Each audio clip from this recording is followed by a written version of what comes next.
ایک حدیث پاک ہے بخاری مسلم میں، بڑے غور سے سنیے گا، اور اس کے اندر جتنے پہلو ہیں ان پر پوری توجہ دیجئے گا کہ کہیں ہم ادھر آ تو نہیں گئے۔ رسول پاک صلی اللہ علیہ وسلم نا ہمارے لیے سب سے بڑے حکیم ہیں، سب سے زیادہ حکمت حضور نے ہمیں بتلائی ہے کہ اس رستے چلو گے تو بچو گے، اس رستے جاؤ گے تو ہلاک ہو جاؤ گے۔ نبی کریم علیہ السلام نے فرمایا، بخاری مسلم ہے، فرمایا 7 ہلاک کرنے والی چیزوں سے بچنا، اگر ان میں تم چلے گئے تو ہلاک ہو جاؤ گے۔ 7 چیزیں ہیں جو تمہیں ہلاک کر دیں گی، برباد ہو جاؤ گے، تباہ ہو جاؤ گے، ہلاکت کا سفر ہے یہ، 7 چیزوں سے بچو۔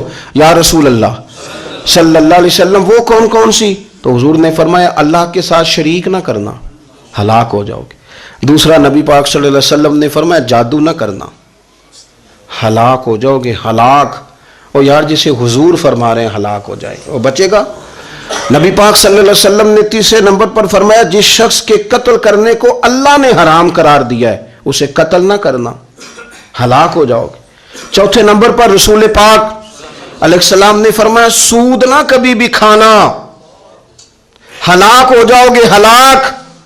بڑی بڑی دلیلیں دی بینک والوں نے، بڑا سمجھایا تو حاجی صاحب مان گئے، محترم مان گئے، کہنے لگے نہیں جی نہیں وہ کاروبار میں لگاتے ہیں۔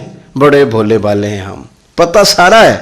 اور دیکھو سب کاموں کے باوجود مستقل بینکوں میں پیسے اس اکاؤنٹ میں رکھے ہوئے ہیں جہاں سے مستقل سود آتا ہے۔ حضور نے فرمایا نہ کرنا یہ کام۔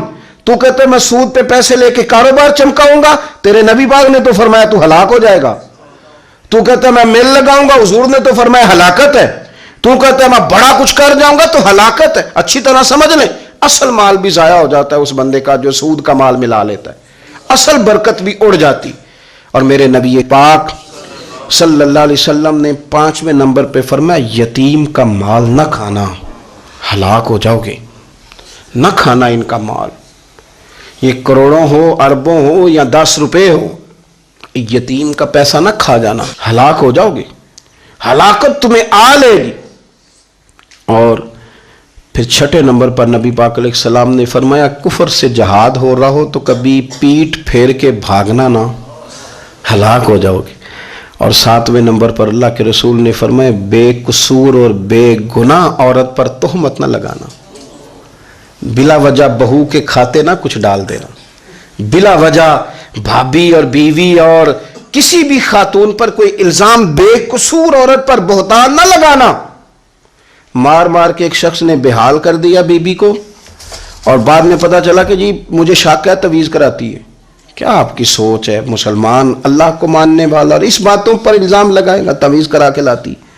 بے قصور عورت پر بہتان، ایک تو بات ہے اسے مارنا، اور ایک یہ ہے کہ کوئی تکلیف دینا، اور ایک خالی اتنی بات کی کہ بہتان بھی نہ لگانا، اس پر الزام نہ لگانا، یعنی تم نے صرف بے قصور عورت پر الزام ہی لگایا تو حضور فرماتے ہیں ہلاک ہو جاؤ، یہ ہلاکت والا کام ہے۔ لیکن ہم بغیر سوچے سمجھے کہہ دیتے ہیں اس نے کہا ہے، اس نے کیا ہے، یہ کرتی ہے، یہ کام نہیں کریں۔ یہ 7 وہ چیزیں ہیں جو ہلاک کر دیں گی۔